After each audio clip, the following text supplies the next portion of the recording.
The advice and opinions expressed by the host of Autism Live and her guests are meant solely as suggestion and should not be in any way construed as child-specific advice. The Center for Autism and Related Disorders advises working with a board-certified behavior analyst who has experience with autism before starting any intensive behavioral intervention. Any choices you make in determining your child's treatment are completely at your own discretion.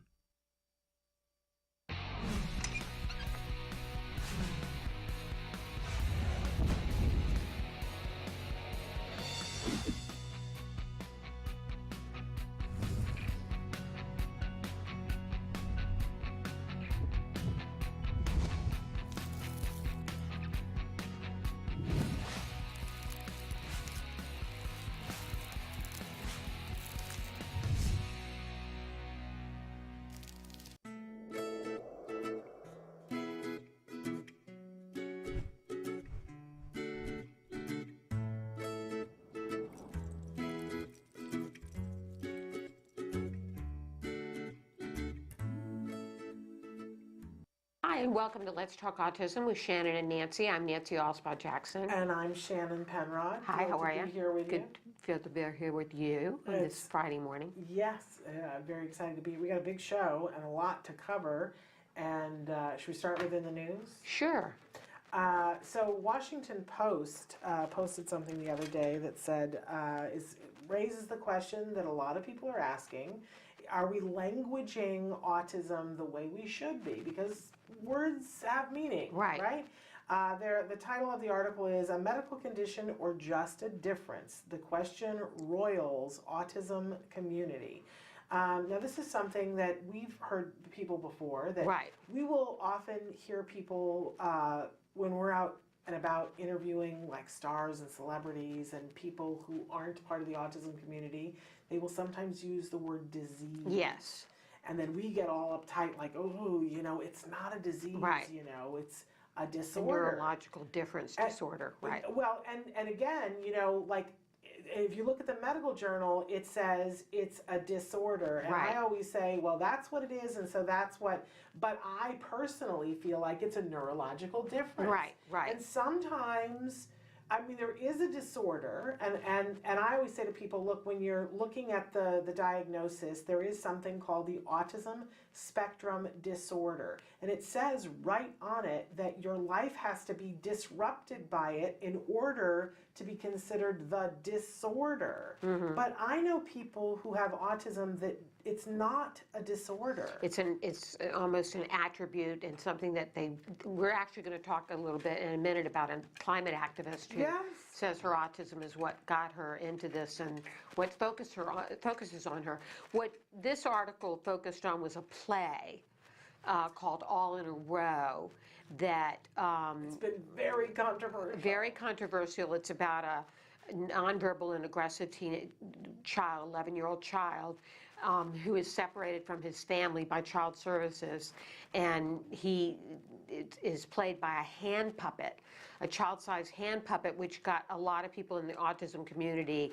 There was tremendous backlash for the playwright, which took him by surprise. Everyone else in the play is played by actors that are living, breathing people, and the one child in the play that has an autism spectrum disorder is a puppet, and just the fact of that everyone else is living, breathing people, and then you have this puppet showing autism, really made people blow their stack. Right. We've talked a little bit about this show and the controversy on Autism Live, and you know, the playwright has said, look, you know, and the directors have said, we couldn't get a child actor to come in and portray what we wanted to. We didn't think that was appropriate. We couldn't get a child on the spectrum to come in and do this. It would be too hard for them to go through the things that the character has to go through in the play. We didn't think that was appropriate. We thought this was an acceptable convention. But it has raised the bigger question. The differences in the two sides. One, the neurodiversity movement, yes, which is all for this is just a difference and it's an asset in many cases. Yes. And then those that are dealing with more severe autism and say, look, this is a disorder and this is something that we need help for our child. And I gotta say, you know, I mean, I see both sides of it, but the older I get and the older my child gets, the more in the neurodiverse camp I am, quite honestly. I mean, I do see that there is a medical disorder that goes with autism, and I think that that's a very serious thing. It's like the difference between I have anxiety, but at a certain point in my life, I was diagnosed with a panic disorder because it disrupted my life. I'm not there anymore. Right. So I could not be diagnosed as having a panic disorder right now. But do I ever have anxiety? Sure. Absolutely. But it's not disrupting my life right now. And I think that the folks that are on the autism spectrum that are leading full and complete lives and that are different, and maybe they have, you know, like there are things that you and I have that I'm like, oh, I don't like heights. So I don't want to do things that revolve around heights, right? I think we have to allow them to be different and to have some things that they're good at and other things that they aren't or don't want to do, and not lump that in with the disorder. Right. See, I'm more in the camp of there is a disorder and that needs to be paid attention to, and I still agree with that. right. But do that you- autism can be a living hell for a lot of It parents. certainly can be. And I think depending on the level of functioning is how you often look at it. But I think that we're getting to and this article goes into this a little bit about the subtypes of autism, and we all know it's not autism, it's autisms. And that even here at the Center for Autism and Related Disorders, they've been able to phenotype 7 distinct types of autism, 7 groups that are not the same and that have different hallmarks and different trajectories and different things that work. And I just want us to get to the point where we as a community embrace that so that we can put that out to the world and Right. say, look, and find words that the people that are on the spectrum are comfortable with to describe those subtypes.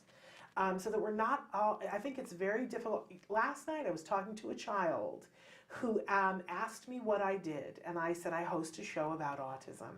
And they were like, autism? And I said, do you know about autism? And they said, isn't that when the brain doesn't work? Really, that's an And I interesting said, response. nope, that is not what autism is. And they were like, oh, I thought that's what it was. And I said, nope, it's not. And the thing that I usually say to young people, I say, I take it to the computer and I say, you know, do you ever play on the computer? And this young person had not ever played on a computer. But usually I'll say, you know, do you ever play on a computer? Do you play on a Mac or do you have a PC? And, you know, if a kid is of a certain age, they understand that there are Macs and there are PCs and they have opinions about it. But I usually say to them, is one of them wrong? Well, no. It's just I like a Mac better because it does this, that, or the other thing. And I like to do movies and you can edit on the Mac. Okay, but as a PC, can a PC also edit for a movie? Well, yeah, it just does it in a different way. Right. And I say to them, that's autism. It's just a different functioning system, but it still functions. It's not wrong, it's not broken, it's a different It's functioning just a different system. way that the brain works. But if we don't give skills and support to very young people on the autism spectrum, they don't ever progress out of that. And some people won't progress out of that even when we give the support and That's skills. correct. And we need to be cognizant of that. Or the needs of those families and those individuals, Yes, of course. which we're not cognizant of enough. Yes. And that's where check it out, services come from. Washington Post. Right. And see what you think. They interview a lot of people and it goes a lot of places. But you sort of teased, if you guys have not been watching in the news to see this young woman, Greta Thunberg, Yeah. brilliant young woman who identifies herself as being on the autism spectrum. And she is a climate activist. There's even been buzz that she could win a Nobel Peace Prize. Really? You know, amazing. She's very passionate about this, extremely passionate. Young, 16 years Right. old. My goodness, what, and there we see her speaking. Thank you, Traven, for putting that picture up. And she says she's a climate activist, not in spite of her autism, but because of it. She said that I see the world a bit different from another perspective. It is very common that people on the autism spectrum have a special interest. I can do the same thing for hours. she discovered her special interest in climate change when she was just 9 years old, and she couldn't understand why everyone on the planet wasn't similarly obsessed with preventing it. Yeah, well, and what a great question. Right. Why aren't we all obsessed with making it better? I think sometimes those of us who are in that neurotypical thing, we excuse what is essentially bad behavior because we've been told time and time again, well, you can't fix that. Or, well, you know, big money won't allow you to do this or that or whatever, while meanwhile we're coming to a perilous point with our ecosystem where we could be blowing the whole thing. Where how many cars you can build may not end up being the issue. So we need to listen to young people like Greta Thunberg. What an amazing role model she is Yes. for our young people on the spectrum, but especially our young girls on the spectrum. And then I thought that there was a really interesting article about how an autism diagnosis as an adult can change everything, because we've had so many people who write in, and of course I cannot remember where I pulled this from, and I'm the person who didn't put it on there. The article is by Patricia Corrigan. And we have a lot of people who write into the show, as you know, Nancy, and will say, you know, now that my child has been diagnosed and I'm learning about, I'm wondering if maybe I'm on the spectrum. Right. And I think it's typical that most parents go through that thought process. I certainly did. Did you or Reed go through that? No, well, Wyatt was adopted, but... I know, but did you not, I know a lot of people who have an adopted child who's on the spectrum who still think that they may have some form of autism. They hear the symptoms and they go, maybe I am too. Right. And I sort of think it's normal for people to question. Right. But again, I go back to that thing in the diagnosis that says, is it disrupting your, like if you are an adult and you're holding a job and keeping in a relationship and you might have things that you struggle with, and there might be parts of the autism spectrum that you identify with, but you probably won't qualify for a disorder. Right. Right? You may be somewhere on that autism spectrum. I think a lot of us are. I look at my husband and I go, I see where you're on that spectrum. And I look at myself and I go, well, I am very in that sensory processing is an issue for me. But a lot of people are going now as adults. And getting a diagnosis. And you can imagine how that, for most of it, it's very freeing. They feel like, this woman said, being diagnosed, she has a book called Hello Stranger, My Life on the Autism Spectrum, and she says being diagnosed with autism was like being forgiven. My problems weren't character faults. Yeah, my problems weren't character faults. They were legitimate complaints. It was like the ugly duckling learning he was a swan. Yeah.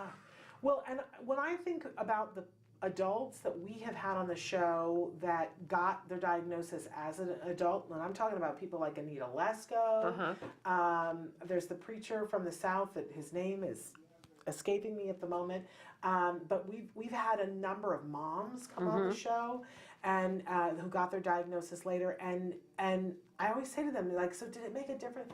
Oh my gosh, I got to meet myself for the first time, and I got to understand that just because I can't do that doesn't mean I'm wrong, that I can do this instead, and this can accomplish what that does for other people, and that it's been very eye-opening for them. Yeah. So I love this article and what it says about the kinds of things that it can help with.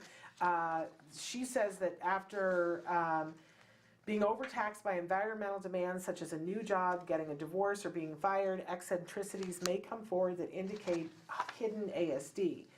Those behaviors include difficulty with social relationships, inability to see other people's perspectives, sensory issues with sounds, smells, and being touched, physical tics, and intensely focused interests. Now, some of these, people are going to go, well, wait a second, I have that one. Like I just said, sensory issues, pick me. That's me, man. I can't handle it. But I'm able to have good friends, and I've been married now for 17 years. I'm not going to get a disorder. Right. Right? Right. I mean, that's like, but I can work on the sensory issues and do. But if you have enough of these things, you can, and it's affecting your life, you could qualify for some help and support. Yeah, it might be worth going in to get a thorough evaluation and get a diagnosis. It could answer some questions for Well, you. one of the things we know and that the article goes into is that depression is very real among people who are on the autism spectrum. And, you know, not being able to have a relationship, not being able to have friends, not being able to keep a job, not being overwhelmed when you go out into public, all of those things can make you depressed. So getting help and support with them can sometimes be the difference of helping somebody to be able to manage their life. So definitely check it out. Yeah. All right. Okay, so we're going to take a break and we're going to come back with Yes. a Our young first author. guest is a young man and his mom. And of course, I've shuffled my papers. His now, name which is what I always do. John. Thank you. And he wrote The Magic of Handom, and he's created an imaginary world where everyone is shaped like hands, and it ties into this idea of autism being because of hands and flapping and this kind of. And I'm so excited to have them on the show because I got to meet his mom when I was recently in the Boston area. I was doing the keynote at Endicott College. How did that go? And it was so much fun. And his mom came up to me afterwards, and we were having a conversation. I was like, "Lady, you need to come on the show and bring your son too. We got to talk about this." She showed me his book. It was super cool. So I'm excited, and we want to talk a little bit about John R. Miller is his name. There we go, and his mom Lauren. So let's go to break so that we can get them on the show. Stick with us.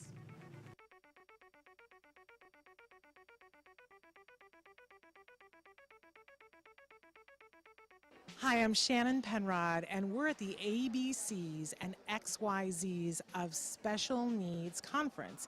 And this year, for the first time, they've got something really remarkable. It's the Entrepreneurial Boutique. These are all items that have been made and are being sold by individuals who have special needs. So we're going to do a little shopping and talk to some of these fabulous entrepreneurs. Come on.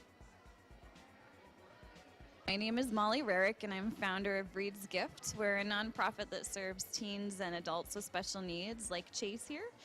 We were founded in 2013 and serve people in the Conejo Valley, Santa Barbara, and LA. Our main objective is to give our participants the skills they need to gain a more independent life. My name is Shelley Cox, and Lisa Zalagi and I are founders of Creative Steps and Create Micro Business Enterprises. And the items that we're selling here today are all made by the clients who have passions about what they want to make, and then they get the profits from what they make after we've paid all of the other expenses. We are here today because my goal is to be independent, and also I would like to share all my artwork, and I would like to sell. Thinking about at his young age being a businessman, it's amazing.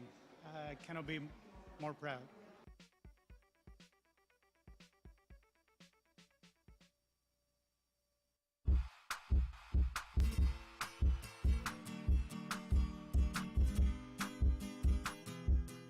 Hi guys, welcome back. For the month of May, I thought it'd be really neat if we made our own bird feeders. What's cool about it is once it's done and it's hung in your front yard, backyard, balcony, or whatever outdoor area that you have, your kids will be able to observe the bird feeder and tap when they see birds coming over and feeding from it, like, oh my gosh, oh, so exciting. Do you see that? Sorry, I got distracted. I'm just so excited about all the different birds I've been seeing now that I have a bird feeder hanging outside. Anywho, let's get started. The materials you'll be needing are 2.5 cups of birdseed, 1/2 cup of boiling water, 2 packets of unflavored gelatin, a spatula, twine, scissors, wax paper, and cookie cutters. Alright, now that I got your materials, it's super easy. I have my boiling hot 1/2 cup of water, and I'm going to take my 2 packets of unflavored gelatin, and I'm going to pour them in and stir it. The reason I pour it in the water first all by itself is to make sure that the gelatin dilutes really well, and I can stir it up real nicely. Now that it's been all stirred together, I'm going to take this liquid and pour it into the birdseed, making sure to scrape up all the gelatin that we diluted. Now I'm just gonna stir it all up. Okay, now that this is all mixed up, I'm gonna take my wax paper and put it on my table, just so I don't make a mess. And then I'm gonna take my cookie cutter and lay it down. I'm also gonna take a piece of string and cut it, about 6 inches long. Now what I'm gonna do is I'm gonna fill the cookie cutter halfway full with our birdseed mixture. And I'm gonna take my string, fold in half, I'm gonna place it in the center. This way you can hang this up once it's done and dry.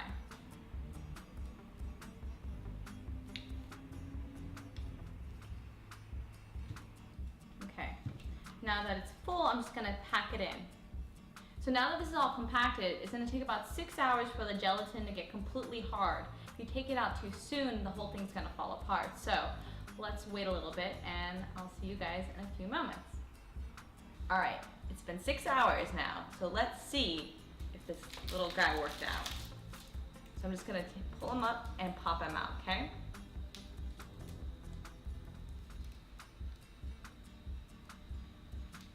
And here's my finished bird feeder. All you have to do now is hang it outside and wait for all the great things you're gonna see. Like, oh, I see another bird. This is so exciting. Well, I hope you guys enjoyed the activity and keep me up to date with all the different birds that you and your child see outside your property. Until next time, craft on. Bye, guys. Can you see me? Can you see me flying by your side?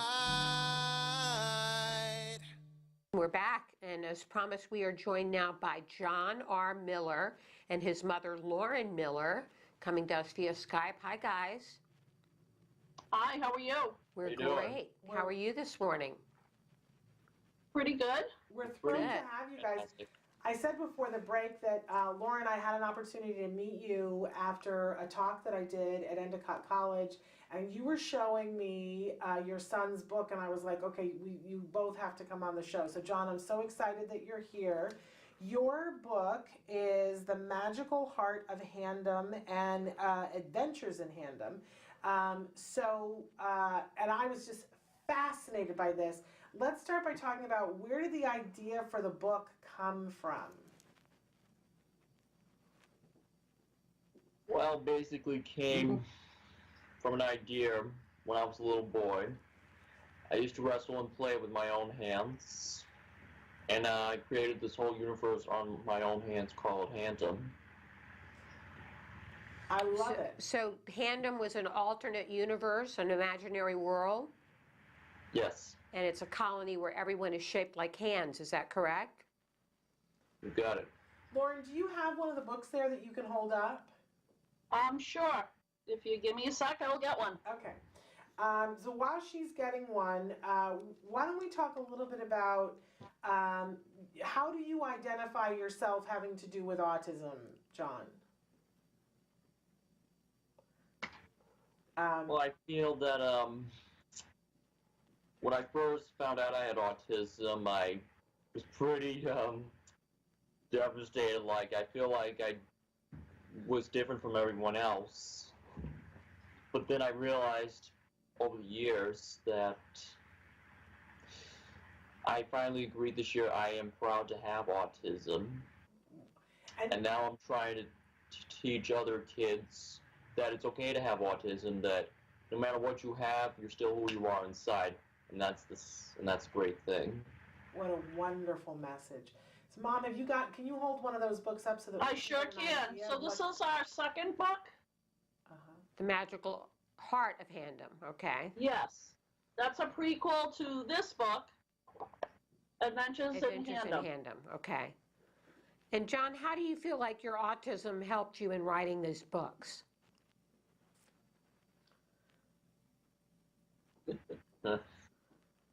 It's a lot of things to say about that particular thing.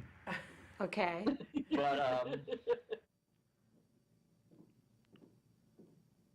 well, autism has played a role through my entire life, and the book really helped me step out of my comfort zone and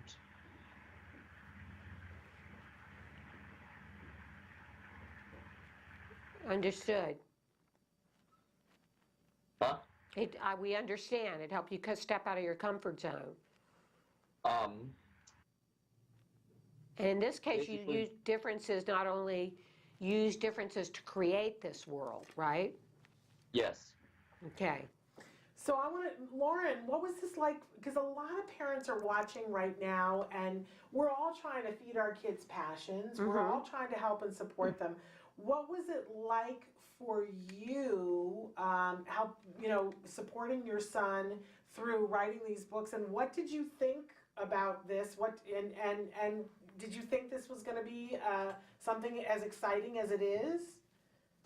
So when we started playing around with the idea, he was probably around 11. And when he was a little boy, like John said, he would play and wrestle with his hands as a form of his stim or tic, which we're very well known is with autistic people. And we never knew what he was doing. And one day me and my husband said, "What the heck are you doing, John?" And he says, "I'm playing with Bob and Tony, or Bruce and Tony." And, fast forward probably to his 11, 12 years old, I one day asked him about it, and we had a long conversation in the car. And I said, "Wow, this is really cool," not thinking we would do anything with it. And one day I just said to him, let's talk about this and let's write some things down. So I was his scribe, and I wrote down 30 characters the first time we spoke. And when I saw it and I realized what we had, I said, "We've got to do something with this." This is and truly, John, what do you think? What happened after that? Go ahead. At first I didn't want to write an actual book because I'm like, what am I going to do? We got to get a story, blah, blah, blah.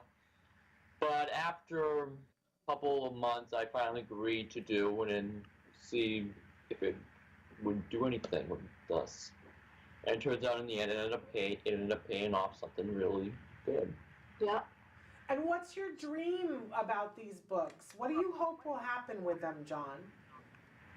Well, I hope to maybe one day transform it into maybe a children's television show, or email Disney or Pixar Animation Studios in California and tell them about it, and hopefully make it into an animated feature film, because I've been a huge Walt Disney fan since I was little. So can you help us out, Shannon? Yeah, well, my first thought is that the folks at Exceptional Minds need to know that you want to turn this into something animated. And we'll definitely put you in touch with them.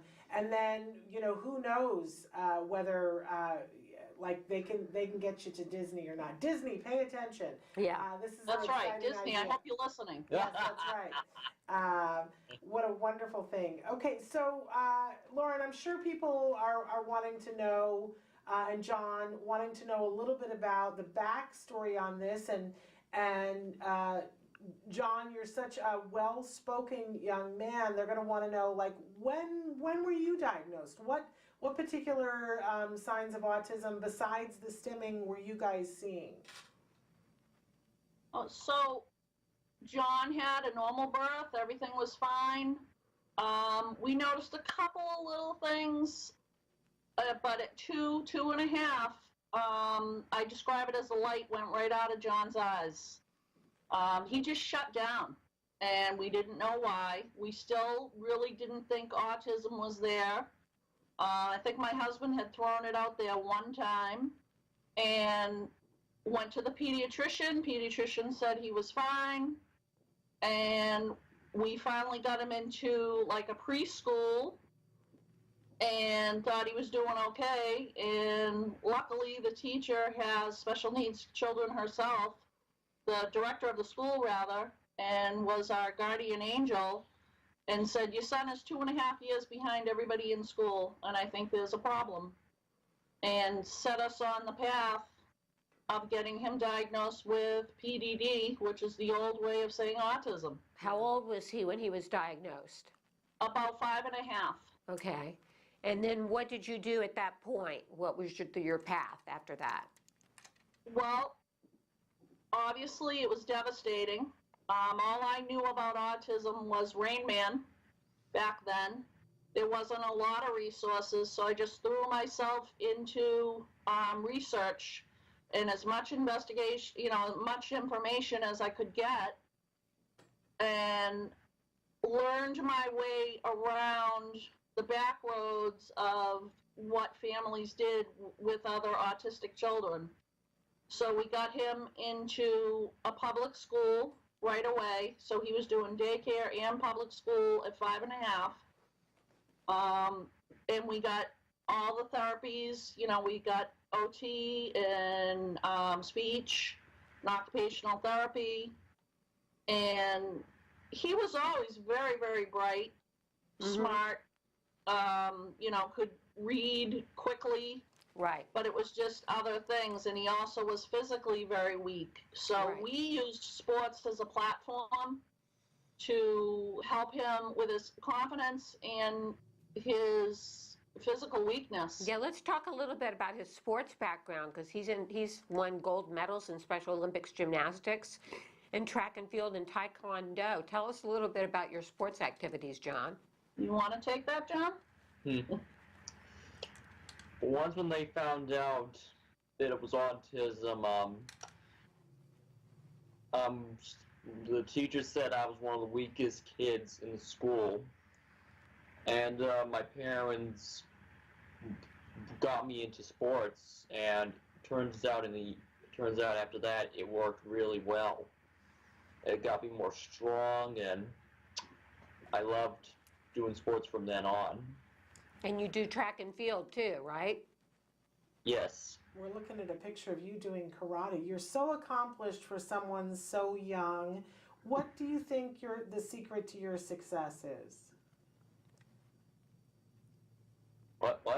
Why do you think you're so successful? You started out the teacher saying you're the weakest, but you've accomplished so much.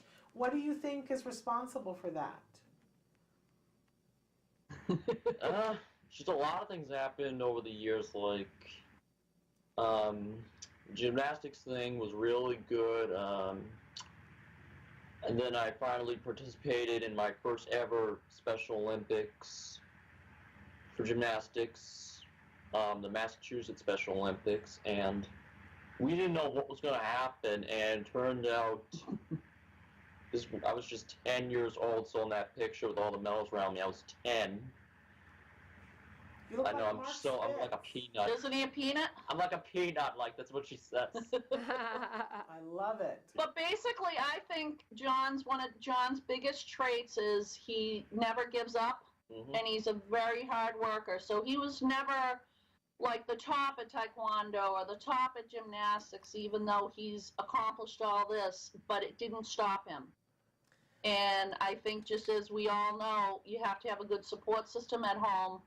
And we were always in the background cheering him on. Well, I was just Well, going to say, I think you can't underestimate your role in his success. I was just going to say, part of the secret of your success, John, is you, but having your mom and dad there, you can't deny that. We're almost out of time here, but very quickly, where can people get the books? They can go to our own website called www.HandemAdventures.com. HandemAdventures.com. Okay.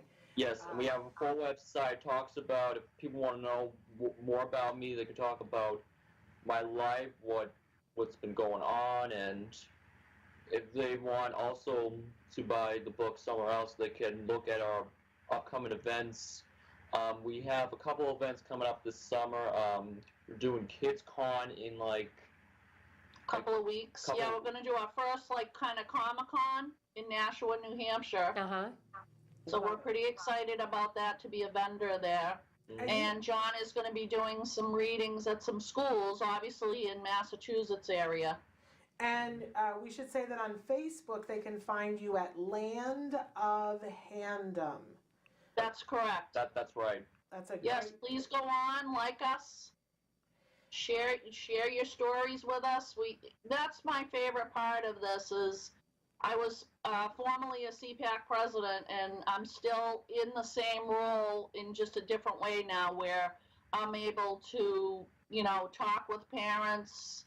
And that's like the most amazing thing this book has brought us is John helping all these children to stand on their own and say, yeah, I'm proud to have autism. I'm proud to have a disability. And I still can do amazing and wonderful things. Now, Lauren, you mentioned CPAC. For people who aren't on the East Coast, what is CPAC? So CPAC is the Special Education Parent Advisory Council. And what it is it's a state-mandated organization that helps parents and caregivers with kids with all different types of disabilities and disorders. So we're kind of like a liaison between the school and special needs parents. What a wonderful thing. We know that Mother's Day is just a couple of days away, and you must be the proudest mom on the block. What are you most proud of your son? I am just so proud of all he's accomplished, but the biggest thing is he has such a kind soul, and to see him talking with, like I said, with people, and just how he's been able to inspire kids and adults, that is just, me and my husband still pinch ourselves because we just can't believe how this little boy who couldn't even, get out 2 words is an accomplished, inspirational speaker now. Right. Well, it's something you should be proud of for sure. So happy Mother's Day to you this weekend. Yeah. Thank you. You as well, ladies. And thank you for joining us. We John, really thank enjoyed you so it. much. These books are Thank you, ladies. It was fun to have me and my mother on today. Awesome. We got to have you back. Yeah. So thank you so much. Thank you. We would love that. Thanks again. Right. Bye-bye. Bye. Bye-bye. Bye, and dream big. Thank you. I love that. Did you hear you said dream big as we left? I love that. What a lovely young man. Yes. And you could see I just fell in love with his mother. Right. She was so much fun. And the whole time I was in Boston, I kept trying to learn the Boston accent. I love Right. it. It's just, I know. It's great, so isn't it? Rich and fabulous. Earthy. I still don't have it, so I'm not going to embarrass myself. But it's Harvard Yard. yeah, we all did that thing. But Yeah. there's something about the women in Boston. They are tough, and they are like gritty, and they're willing to get, we rode the train and the conductors, and they're these women that aren't about the prissy thing. Right. In LA, it's the Barbie thing, and I love you, but you're a Barbie. Oh, you are a Barbie. You can dress her up like a Barbie, and you walk on those shoes that I'm like, how does Barbie walk on those shoes? I was so appreciating that the women in Boston are like, yeah, sturdy. And they're still feminine, Right. but they're like, I'm taking no prisoners here. Right. And I felt a kinship with that because, I lived in Boston as a very young child. Oh, yeah. I spent 8 years there working. Yeah, that's right. And so there was, I don't have a lot of memories from when I lived in Boston, but there were so many times that I was like, wow, I'm remembering being here and I'm remembering this. And I was like, this is a part of my story. And I was so proud. There's just so many great women in Boston. I just thought it was amazing. Right. And certainly Lauren was one of them. Was one of them. That's great that you met her so we could have them on the show. Yes, I was so Well, we excited. better go to our We gotta next. go to break because we're late and Yes. we're running late. And we have another great guest. Alicia Like is going to be joining us in just a minute. You're going to enjoy that. Stick with us.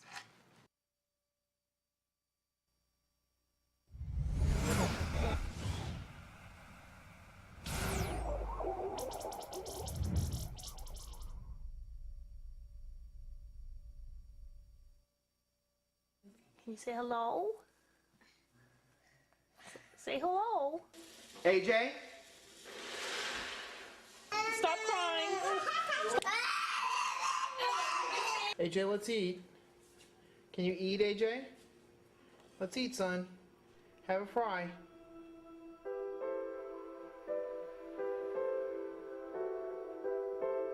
My understanding of autism was very limited.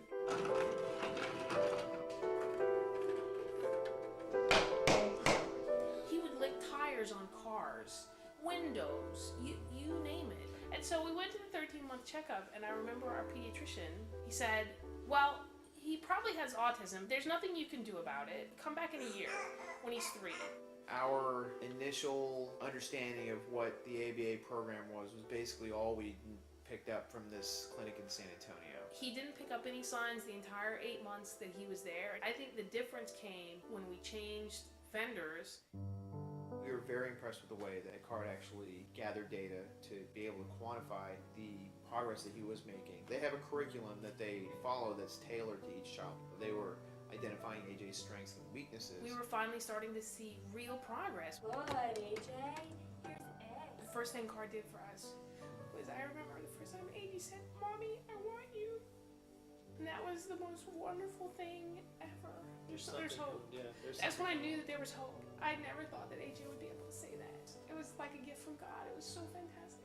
With CARD, we got him enrolled in a private school. And he was in a typical classroom. He would go from activity to activity. He could sit when he was supposed to sit. He could be around typical kids. The goal is for CARD to work themselves out of a job. It's for AJ to be in a mainstream classroom with no help, and he's functional and he's learning.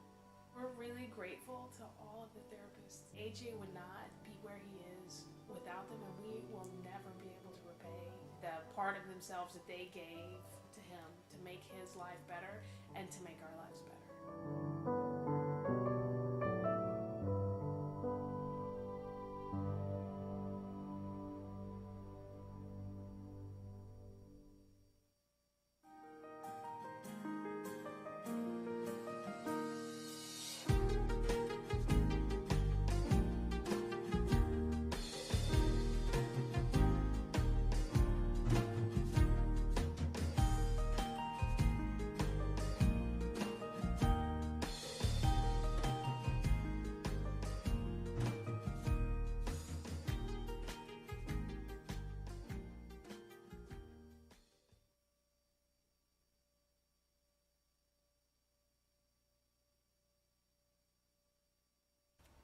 Hard times lead to good choices.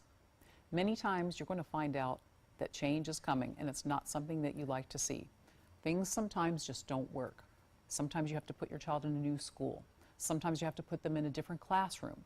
Often you'll see this with perhaps special education versus regular education, or everyone's favorite, puberty. All bets are off then. However, these things happen when they need to happen. So making that hard choice is super, super scary. But when you open those doors to look at things that maybe you've never dreamed you would have to look at, you're going to find help that you never expected. There are a lot of people out there dealing with the same things that you are dealing with, and there is a level of help that you never even knew existed. So don't be afraid when it's time to look at the scary problems that you're having. When those things come up, when the aggression increases, when things are falling apart at home, when you're getting the calls from the schools, don't be afraid. Reach out.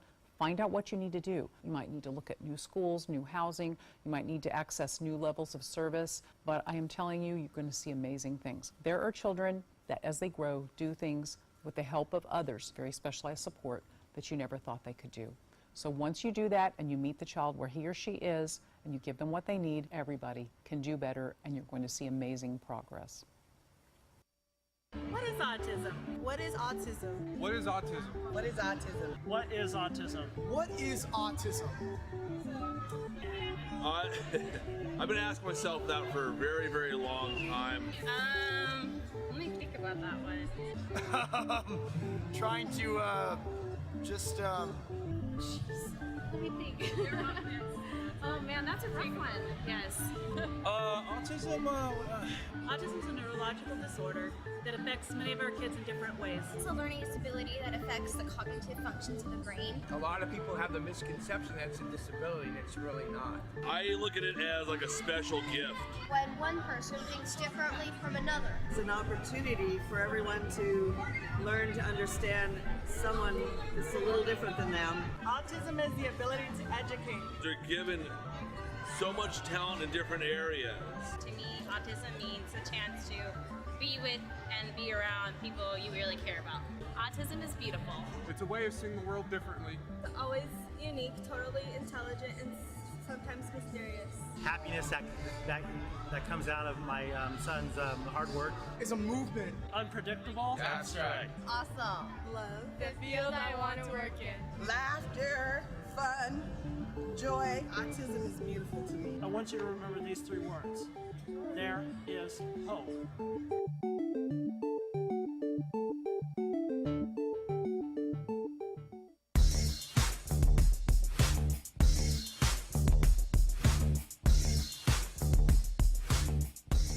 Parent to parent, you might be asking yourself sometimes, why does my child have meltdowns?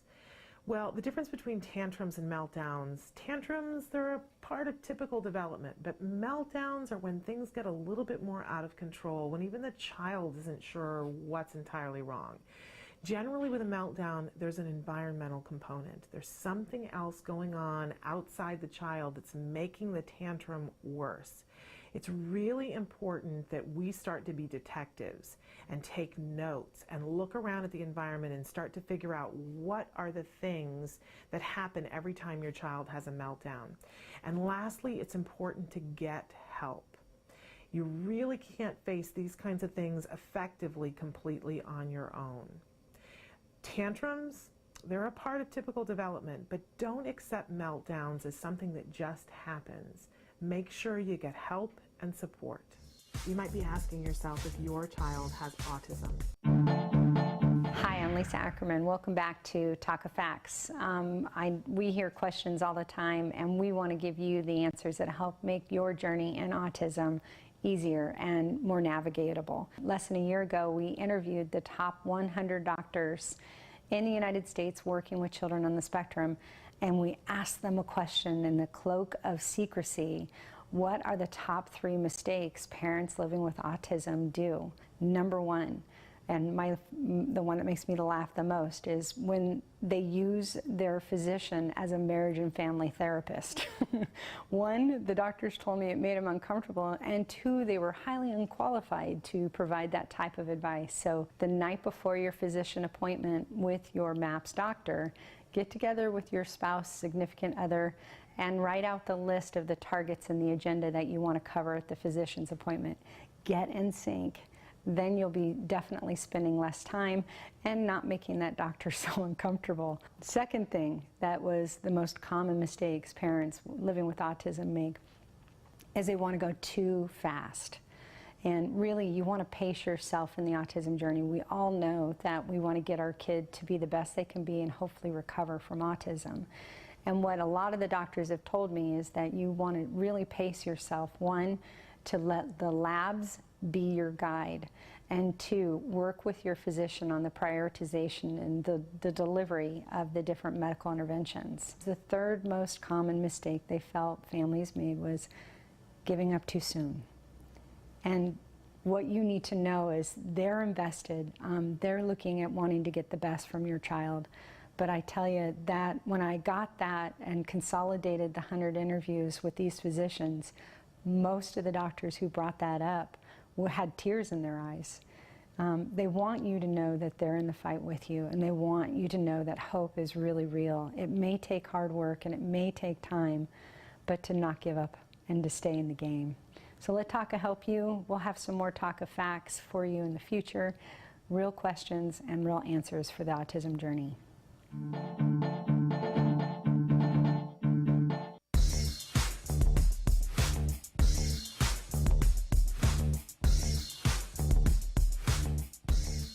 Parent to parent, you might be asking yourself, why does my child stim?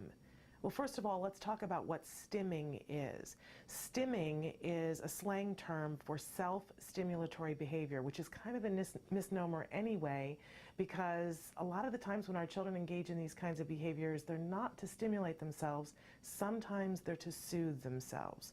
So first of all, we want to get rid of the notion that it's to stimulate themselves. But they do these behaviors because there's something about it that feels good. And that's the main thing that we need to know as parents. It's not some random behavior. There's something about it that's giving the child a paycheck. And once we get an idea of what that might be, we need to find a behavior that can take that behavior's place and start to reinforce that. We want to pick something that's more socially acceptable. So if, for instance, the child is doing a lot of hand flapping because they like seeing their blurred fingers, then we can find something else for them to focus on, maybe a toy that does blurred colors, so for a period of time they'll focus on that. The main thing to remember, though, is that there is a reason for these behaviors. There's something about it that feels good to the child.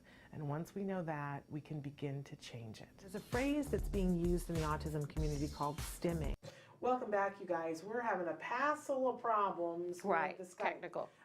But we made a determination better to come back with at least Alicia Like on audio because she's here and she's fabulous, and we want you guys to get a chance to meet her. So Alicia, welcome to the show for the first time. Tell folks at home what your title is at the Center for Autism and Related Disorders. Well, thank you for having me. I am a regional manager designee up in the Portland metro area in Oregon. And we're so thrilled that you're here with us. We do a segment regularly on our Thursday show where we ask an autism expert questions. And you're a BCBA and you have your master's in education too, is that correct? Correct. Yes, I was a special education teacher before I got into ABA. Okay, great. And so we wanted to have Alicia on the show, and today fit better with her than for Thursday. So we're thrilled that she's here. Nancy's got the first question. I've got the first question. My child is 7 and having a lot of problems at school. He doesn't have friends. He seems to always have a dark cloud over his head. He's very emotional, takes everything personal. When he was 5, we got a diagnosis of high-functioning autism. We didn't do ABA because our pediatrician felt he didn't need it. Would it help him now, or is it too late? He's 7. Absolutely. I actually have a patient who sounds very, very similar. He was taking everything personally. When his siblings would get in trouble for any reason, he would start to cry and he would take it all in as though he had done something wrong. So it sounds very similar. He started with us when he was, I believe, 8 or 9, and he has just made tremendous progress. We've taught him how to be assertive, and we've taught him how to manage his emotions and the difference between something that he did wrong versus something someone else did wrong, and helped him kind of learn the difference there. And, you know, mom might be mad at your brother, and that's okay, but that doesn't mean you did anything wrong. And then we've also taught him to stand up for himself, because he is a kid who other kids, like his cousins, would say, like, hey, go clean up my toys, and he would just say yes to everything. So we've worked with him on those skills, and I say it's never too late. Okay. It's going to look a little bit different. The program will look a little different, but that's okay. We can help at any level and at any age. All right, good to know. And I just get so furious when people make comments about ABA when they don't understand. Well, they'll say, oh, well, this person is too high functioning to benefit from autism. It makes me want to light my hair on fire.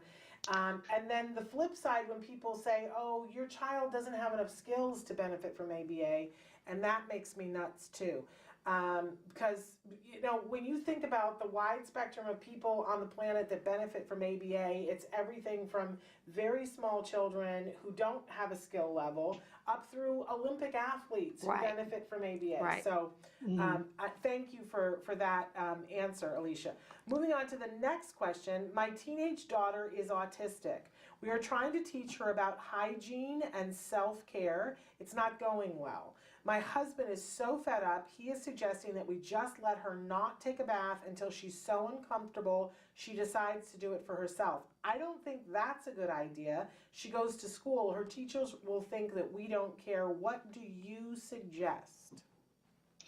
First thing I would look at here would be what's going to motivate her. Because a lot of teenagers, I mean, some of us too, we don't always like to do hygiene because, you know, it takes time and maybe we don't see the benefit in it. So first we would want to look at what's going to motivate her, if anything, to do it. Because if she doesn't see the reason for it, then you're going to be fighting an uphill battle. We had a student that I worked with for a while who was 22, and same thing. She did not want to engage. She could do it. She just didn't want to. But she loved Starbucks and she loved playing dress up. And so what we would do is we would go to the gym and we would let her be kind of the aerobics instructor and tell us what to do. And we would do little things at the gym. And then we would say, you know, I really want to go get Starbucks, but man, we stink. We got to take a shower. And so we would go in the little individual showers and we would shower next to her. And then we would go to Starbucks for a treat. And that was the way we could get her buy-in of like, hey, we want to go to Starbucks, but people are going to look at us weird if we stink at Starbucks. So let's go to the gym, we'll do a little workout, and then we'll shower so we don't stink at Starbucks. And I've taken another approach of like, if you want to date, maybe we're too young for this, but But the idea here is that you want to look at what's going to motivate that individual, because if she doesn't see a reason to shower, then she's not going to, and you're just going to, you know, battle it out. But you could also give her a lot of choices. Like maybe you could get her a really cool smelling, you know, take her to a store that has a lot of different smelling gels or bath salts. Let her pick something that she really enjoys. Let her pick, you know, something special that she can do when she gets out of the shower, and just go with what is going to motivate that individual and how can we kind of get them on board. And even ask her, is there a certain part of it that you don't like? Some students will tell us, I don't like my eyes getting wet. Oh, we can, you know, maybe we can do something about that. Or I don't like the soap, so maybe we can use shower gel instead, or things like that. So I would look at those options. I love that. Okay, very good. So find that motivation and that reward, right? The next question is, how do you teach prepositions to a 5-year-old on the spectrum? I would do this through a game, through maybe like a Simon Says type of a game. You know, put the ball on you're going to want to start with simple ones, on, under, in. And what I would do is I'd go back and forth. I would let the child be the teacher too. And so then they're practicing both the expressive of telling me, put it on the box, Alicia, put it in the box. And then if I'm telling them, then they're practicing the receptive skill of understanding when I say, put the ball under the table. And so I would make it a game of, we're going to hide the toy. Oh, where are we going to hide it? And then when you get to more complex ones like left, right, center, a lot of times I will do those with a drawing activity where I'll say, you know, give the student a piece of paper and say, okay, draw a circle in the middle, draw a circle on the left, draw a circle in the corner. And then having the student get to play the teacher and have you do it, that also can help with motivation and make it more fun for them. I love that. You know, my favorite preposition thing in the world is the book Go Dog Go. That was my favorite book as a kid, and I couldn't wait to get that for Jem. And like, I didn't realize it's all prepositions. Oh, okay. The blue dog is up and the green dog is down. Right. You know, and then it's other things too, like the brown dog. So you're working on colors. Right. And what makes features that make the dogs distinct, but it's all prepositions. It's there for you. So I super love that book. Right. And then at the end there's a dog party. And does it get better than that? It does not get better than that. I'm sorry. I absolutely, as an adult, I still love that page when there's the dog party. I still want to go to that dog party. What can I tell you? Alicia, thank you so much for coming and being our expert today and answering questions for folks. I know that they really appreciate it. And please give our love to everybody up there in Portland, okay? Yeah, thank you. Thank you so much for having me. Okay, and great. Thanks for working with us as we got through. We didn't get to see you, but next time we'll make sure that the Skype works. Perfect. Thank you so much. Thank you. Bye-bye. Bye-bye. I have no idea how much time we have. We're out of time. We're way over, in fact, yeah. In any case, I thank you for being here. Happy Mother's Day. Thank you, and you too. And we want to wish a very happy Mother's Day to everybody watching. We hope that you will find a couple of minutes to refresh your batteries on Sunday and remind yourself that you, our community, right? I know that the people that we're talking to, you're the best mothers on the face of the planet. You're the chosen few.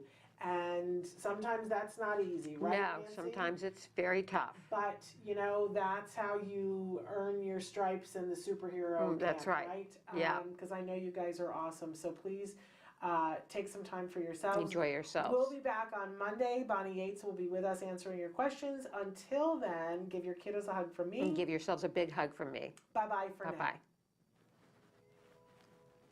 My birthday is actually Sunday, too. Oh my gosh. What are you